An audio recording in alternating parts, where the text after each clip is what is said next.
Nagsimula ang lahat sa isang tahimik at walang tao na gabi sa Cheonan, South Korea. Sa isang malungkot na kalsada, nagkaroon ng maliit na banggaan ng sasakyan. Ang biktima ay gusto lang kunan ng larawan ang pinsala para sa insurance, umaasang maiwasan ang gulo. Ngunit nanatiling tahimik ang kabilang driver, nakatayo lang at naghihintay. Nang medyo nakampant ang lalaki, bigla siyang walang awang sinaksak hanggang mamatay, at tahimik na naglaho ang salarin. Mabilis na kumalat ang balita ng pagpatay. Hindi ito ang unang beses. Maraming ulat ng nawawalang tao ang naitala kamakailan. Ngunit ang mamamatay tao ay eksperto, malinis, mabilis, at walang iniwang bakas. Kaya't tuluyang bulag pa rin ang mga pulis. Samantala, si Detective Jung Tae-sok ay naipit sa trapiko papunta sa crime scene. Nakakita siya ng mga gangster at nagtungo sa kanilang sag-alang den, ngunit hinarangan siya ng mga tauhan na ayaw papasukin ang pulis. Bilang huling paraan, sinubukan pa nilang suhulan siya ng pera para umalis, ngunit hindi interesado si Tae-sok. Binugbog niya ang mga ito at pumasok sa loob para hulihin ang isang batang scalper na ilegal na nagka-cash out ng game tickets. Hindi niya alam na teritoryo pala iyon ni Jang Dong-soo. Nag-eehersisyo si Jang nang marinig na may pulis na nakikialam sa negosyo niya. Agad niyang tinawagan ang police chief. Binabayaran niya ang mga pulis buwan-buwan para ipikit ang mata sa kanyang gawain. Kaya't tinawagan ng chief si Tae-sok at pinagalitan siya dahil sa panghihimasok. Ngunit nagsinungaling si Tae-sok na nasa crime scene na siya at agad na binaba ang tawag. Sa katotohanan, inaresto lang niya ang scalper para gawing bike taxi at makalusot sa trapiko. Pagdating sa lugar, ikanadina niya ang scalper sa bisikleta at umalis. Sa crime scene, natagpuan niya ang isang lalaking sinaksak ng maraming beses. Ang kotse ay nabalot ng dugo at ang mga madugong kamay sa bintana ay nagpapakita ng desperasyon ng biktima sa huling sandali. Napansin ni Tae-sok ang kakaibang gasgas ng pintura sa likod ng bumper at kinunan ito ng larawan. Matapos suriin ang ebidensya, iniulat niya sa kapitan na gawa ito ng isang random serial killer. Ang mga saksak sa mga biktima ay eksaktong tugma, parehong haba at lapad, pinapatunayang iisang kutsilyo ang ginamit. Kahit na sinubukan ni Tae-sok ipaliwanag ang kanyang teorya, tumanggi ang kapitan na makinig. Sa halip, pinagalitan siya dahil sa paglusob sa teritoryo ng gangster kanina at tinanggal siya sa kaso. Iniwang galit na galit si Tae-sok. Lumalalim na ang gabi, kaya inutusan ni Jang Dong-soo ang kanyang mga tauhan na mauna at nagpasya siyang magmaneho pauwi mag-isa. Habang nagmamaneho, nabangga siya mula sa likod ng isang kotse. Bumaba si Jang Dong-soo para i-check ang pinsala. Humingi ng paumanhin ang misteryosong driver, sinisisi ang madulas na kalsada kaya hindi siya nakapreno sa oras. Dahil hindi malaking bagay ang pera at hindi naman malubha ang sira ng kotse, pinakawalan na lang ni Jang Dong-soo ang lalaki. Ngunit pagtalikod niya para bumalik sa sasakyan, biglang sumugod ang estranghero at sinaksak siya. Sa kabutihang palad, nablock ni Jang Dong-soo ang pangalawang saksak at itinulak pa atras ang umatake. Kahit na may bentahe ang killer sa sandata, maling target ang napili niya ngayong gabi. Nakialam siya sa isang bigatin na mob boss. Nakipagbuno si Jang Dong-soo, naagaw ang kutsilyo at sinaksak ang kalaban sa dibdib.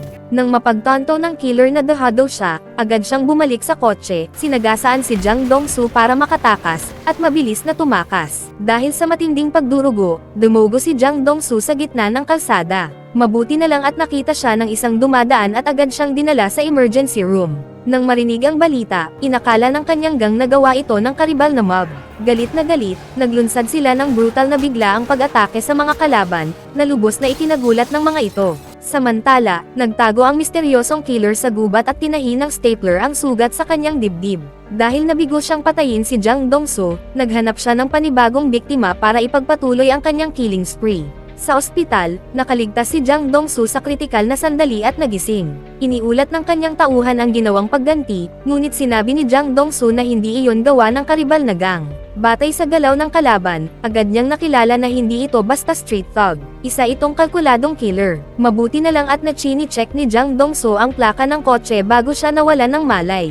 Ibinigay niya ito sa kanyang grupo na may iisang utos, hanapin siya kahit ano paman para sa paghihiganti. Nang marinig na tinamaan ang mob boss, nagmamadaling pumunta si Tae-sok sa ospital, sabik na pigain siya para sa impormasyon. Ngunit nanatiling tikom ang bibig ni Jang Dong-soo. Itinuturing niyang walang silbi ang pulisya at mayabang na sinabing siya mismo ang huhuli sa umatake bago pa man magawa ng mga pulis. Frustrated at walang nakuha, nagpasya si Tae-sok na mag-imbestiga mag-isa. Palihim siyang pumasok sa parking lot para i-check ang kotse ni Jang Dong-soo. At totoo nga, nakakita siya ng gasgas ng pintura sa likod na bumper, kapareho ng marka sa sasakyan ng naunang biktima. Kahit na kilalang crime lord sa Cheonan, Ang muntik na pagkamatay sa kamay ng isang random na tao ay nagdulot ng pagbagsak ng kanyang reputasyon, mas malala pa kaysa sa crypto matapos ang anunsyo ng Fed. Lalong lumala nang dumating ang kanyang karibal na si Sang-do para siya'y kutsain. Tumawa ito at sinabing sa loob ng 40 years, ngayon lang siya nakakita ng mob boss na nagpapagaling sa ospital.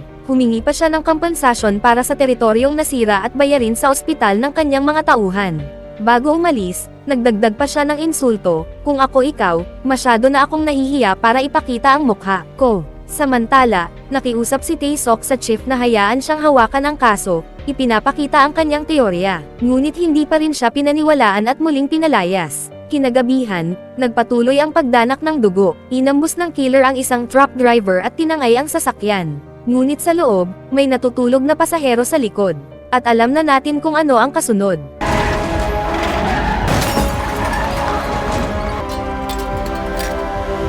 Kinabukasan, kumuha si Jang Dong-soo ng sketch artist para iguhit ang mukha ng killer batay sa kanyang alaala. Ibinigay niya ang larawan sa kanyang grupo para hanapin ito. Si Tae-sok, hindi pa rin sumusuko, muling nilusob ang mga sagalang ni Jang Dong-soo. Hinarap niya ang boss gamit ang ebidensya ng ilegal na operasyon, ginagamit itong panakot para pilitin siyang makipag-partner. Sa una, tumanggi si Jang Dong-soo. Ngunit ibinulgar ni Tae-sok ang katotohanan, ang sumaksak sa iyo ay isang serial killer. Hindi tulad ng mga tipikal na psycho na kababaihan o mahihina ang target, iba ito, nangangaso siya ng kahit sino, kahit isang crime lord. Kung hindi natin siya pipigilan ngayon, mas marami pang mamamatay. Hindi lang pisikal na sugat ang idinulot ng pag-atake kay Jang Dong-soo, kundi winasak din ito ang kanyang negosyo. Bumagsak ang reputasyon niya, nagkansela ang mga kliyente ng condo contracts, at nagyelo ang pondo ng malalaking investors. Isa itong matinding pinansyal na sakuna. Para mailigtas ang kanyang imperyo, kailangan ni Jang Dong-soo na mabilis na mahanap ang killer at maibalik ang kanyang kapangyarihan. Dumating ang magandang balita nang matagpuan ng kanyang mga tauhan ang kotselyo ng killer, iniwan sa isang rest stop. Matagal nang wala ang driver, ngunit mga 2 milya ang layo, nakakita sila ng kutsilyo. Agad itong nakilala ni Jang Dong-soo, pag-aari iyon ng umatake. Alam niyang hindi eksakto ang forensic at ebidensya para sa isang gangster, kaya tinawagan niya si Tae-sok para sa isang pag-uusap. Ibinigay niya ang susi ng kotse ng killer at iminungkahi ang joint operation. Ang panig ni Jang Dong-soo ang magbibigay ng manpower at pondo, habang si Tae-sok ang hahawak ng investigasyon. Ngunit may kondisyon, kung sino ang unang makahuli, kanya ang killer. Kapag pulis ang nanalo, kulungan ang bagsak. Kapag gangster ang nakakuha, papasok siya sa isang mundo ng sakit na mas malala pa sa kulungan, isang parusa na karapat-dapat sa sinumang nang ahas na sirain ang reputasyon ng isang crime lord.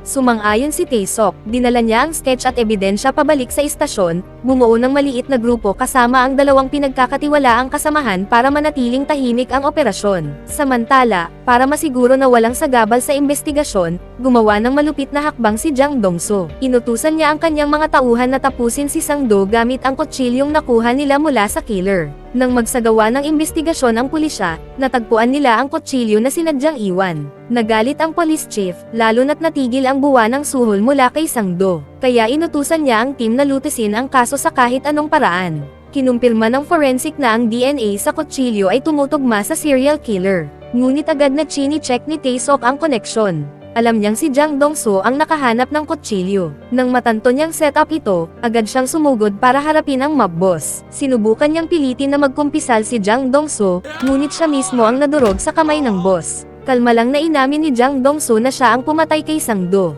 gamit ang kanyang master plan, para gawing malaking media sensation ang pagpatay. Gusto niya na ang mga pulis, at media ang maghabol sa killer, para tuluyang lumabas ito sa tagwan. Kinamuhian ni Tae-sok ang ideya. Gusto niya ng tahimik na investigasyon, alam niyang kapag nakialam ang media, kukunin ng major crimes ang lahat ng kredito.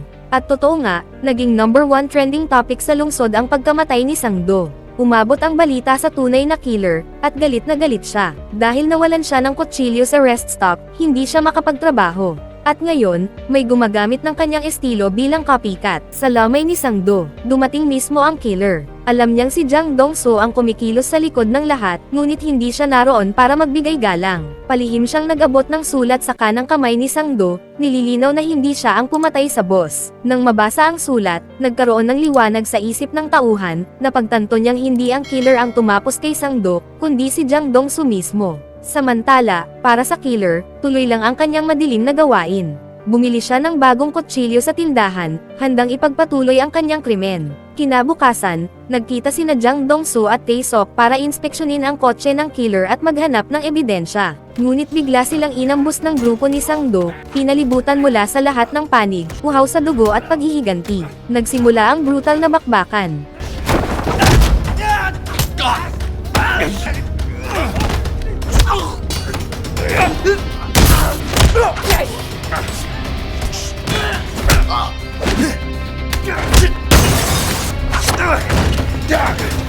Sa isang sandali ng pagka-distract, tinamaan ng malakas sa ulo si Tae-sok. Bagaman nahilo siya, nanatili siyang alerto at nakaiwas sa mga kasunod na atake. Nahuli si Tae-sok sa gitna ng gulo, naipit at muntik ng maseksak. Sa desperadong pakikipagbuno, naitulak niya ang kalaban pabalik, aksidenteng naibaon ang sariling kutsilyo ng lalaki sa kanyang dibdib. Tinapos naman ni Jang Dong-soo ang natitirang kalaban. Pagkatapos ng laban, nanginginig si Tae-sok, napagtanto niyang nakapatay siya ng tao. Nakita ni Jang Dong-soo ang takot sa mga mata ng pulis, kaya lumapit siya at sinabing mag-relax lang, siya na ang bahala sa paglilinis ng gulo. Kinabukasan, ibinigay ng chief kay Tae-sok ang bagong kaso, isang kidnapping na kinasasangkutan ng isang real estate tycoon. Pagod na, nagngingit-ngit si Tae-sok sa dagdag na investigasyon, ngunit wala siyang magawa. Nag-set up siya ng sting operation sa ransom drop-off. Ngunit ang asawa ng biktima ay sobrang kabado at takot. Sa halip na ibigay ang bag ng pera sa target, iniabot niya ito sa isang random na may-ari ng restaurant. Lalong lumala nang patuloy siyang tumitingin sa pinagtataguan ni Tae-sok, tuluyang binisto ang kanyang cover sa lahat ng naruroon. Tumayo si Tae-sok at aksidenteng nakita ang isang lalaking nakatago sa paligid. Nang makita ng estranghero na nabisto siya, agad itong tumakbo. Nakilala ni Tae-sok na isa itong kaina-hinalang target. Sumigaw siya sa kanyang team para habulin ito, ngunit mabilis ang lalaki. Ginamit niya ang masalimuot na maze ng mga eskinita para makatakas. Kahit naghiwa-hiwalay ang team para harangan siya, nawala pa rin ang lalaki sa gulo. Ininteroga ni Tae-sok ang may-ari ng restaurant na tumanggap ng bag. Inamin ng babae na binayaran siya ng isang estranghero para tanggapin iyon. Malamig ang trail, at ang tanging lead ay isang bote ng alak na ininom ng killer habang naghihintay. Ngunit may problema, nabaon na ang bote sa lokal na landfill. Ang paghahanap dito ay parang maghanap ng karayom sa dayami. Sa istasyon, sa wakas ay nagkaroon ng breakthrough. Isang babaeng kasamahan ang nagulat ng fingerprint match na natagpuan sa manibela. Tinukoy niya ang isang sospek at ibinigay kay Tae-sok ang address. Agad na nagtungo si Tae-sok sa lokasyon. Ibinunyag ng landlady na 3 buwan nang hindi bumabalik ang nangungupahan, ngunit patuloy pa rin itong nagbabayad ng rente sa oras kaya't pinapanatili niya ang silid. Pumasok si Tae-sok sa apartment, isang nakakatakot na tanawin. Napapalibutan ng mga aquarium na puno ng berdeng lumot ang silid, at sa dingding nakasabit ang isang 19th century western classical painting, nagbibigay ng kakaibang eerie na pakiramdam. Sa drawer ng mesa, natagpuan ni Tae-sok ang maraming bote ng sodium hydroxide. Ngunit ang pinakaimportanteng ebidensya sa silid ay ang family photo ng landlord. Nang ipares ito sa sketch na ibinigay ni Jang Dong-soo, eksaktong tugma. Walang duda, ito ang taong hinahanap ng dalawang panig. Agad na tinawagan ni Tae-sok si Jang Dong-soo para i-update siya, at pinatugtog ang voice recording na nakuha mula sa bahay ng kidnapping victim sa nakaraang investigasyon. Nang marinig ang boses, agad itong nakilala ng boss, ito ang lalaking matagal na niyang hinahanap. Sa unang pagkakataon, magkasamang umupo ang organisasyon at ang pulisya para mag-imbestiga. Ngunit mabilis na tumaas ang tensyon, nauwi sa pisikal na komprontasyon. Dahil pareho silang nasa iisang bangka, agad din silang nagkaayos at kumilos. Ang layunin, hanapin ang lalaking nasa larawan sa kahit anong paraan. Naghati sila sa mga grupo ng 5 para gumalaw ng palihim. Kapag may nakakita, agad magbibigay ng senadoryas para magsama-sama at hulihin siya. Sinuyod nila ang bawat tao, bawat housing unit, motel, palengke, at pampublikong lugar. Sa kabila ng halos buong lungsod na kanilang sinuyod sa loob ng ilang araw, wala pa ring bakas ng target. Isang maulan na araw, habang naghihintay si Jang Dong-soo sa kanyang mga tauhan na susando sa kanya, napansin niya ang isang high school student na naghihintay din ng bus sa tabi. Nakita niyang nababasa ito sa ulan, kaya mabait niyang iniabot ang kanyang payong. Ngunit sa sandaling sumakay ang estudyante sa bus, laking gulat ko nang makita ang target na nakaupo mismo sa loob. Hindi maiiwasan ang trahedya. Dumating ang balita kay Jang Dong-soo na inatake ang estudyante sa kanyang pag-uwi. Nakita ang payong sa pinangyarihan, kaibigan, at labis na nabigla ang boss ng matanto na iyon ang batang babae mula kaninang umaga. Nawalan ng gana, agad na inutusan ni Jang Dong-soo ang kanyang mga tauhan na kumilos. Sinuyod nila ang lahat ng lugar malapit sa Bus Route 32. Sa oras na iyon, si Jang Dong-soo, si Tae-sok, at ang kanilang mga tauhan ay nagbabantay sa isang liblib na kalsada. Biglang may puting kotse na dahan-daang pumarada, hindi iba kundi ang target na naghahanap ng biktima. Nang matanto niyang nadiskubre na siya, agad niyang inapakan ang gas para tumakas. Agad namang humabol ang boss at si Tae-sok. Ngunit sa habulan na ito, hindi na sila magka-partner, kundi parang mga lobo na nag-aaway para sa iisang huli. Ayon sa kasunduan, kung sino ang makahuli ay siya ang may-ari ng premyo. Sa tangkang harangan ang target ng hindi tumitingin sa kalsada, sumalpok si Tae-sok diretso sa isang roadside food stall. Ngayon, si Jang Dong-soo na lang ang natitirang humahabol, ayaw niyang palayain ang biktima.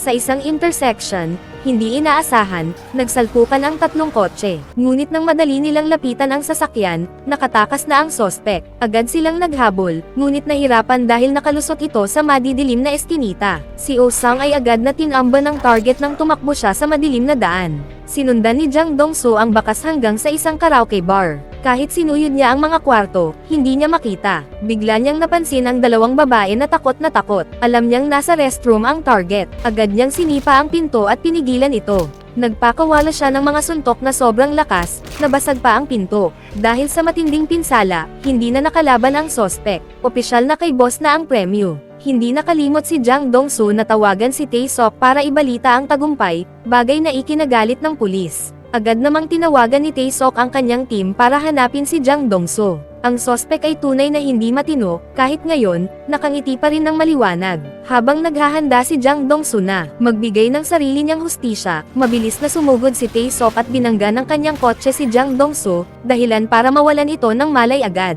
Agad niyang dinala ang sospek sa himpilan ng pulisya. Kinabukasan, kumalat ang balita na nahuli na ng pulisya ang serial criminal. Nagtipon ang media at mga pamilya ng biktima sa harap ng istasyon. Sa loob, walang takot ang sospek, kalmadong kumakain ng almusal habang pinapanood ang balita tungkol sa kanya. Ngunit ang kasunod na ulat ang tunay na pagkagulat, ang buong grupo ng boss ay inaresto ng pulisya dahil sa pagpapatakbo ng ilegal na sugalan. At si Jang Dong-soo ay isa ng wanted man. Nagsimula ang paglilitis, ngunit nahirapan ang prosekusyon. Walang direktang ebidensya na nag-uugnay sa sospek sa mga krimen. Labis na nasaktan ang mga pamilya ng biktima, hindi nila makita ang hustisya. Alam ng akusado na siya ang may bentahe, nakaupo siyang mayabang at nakangiti.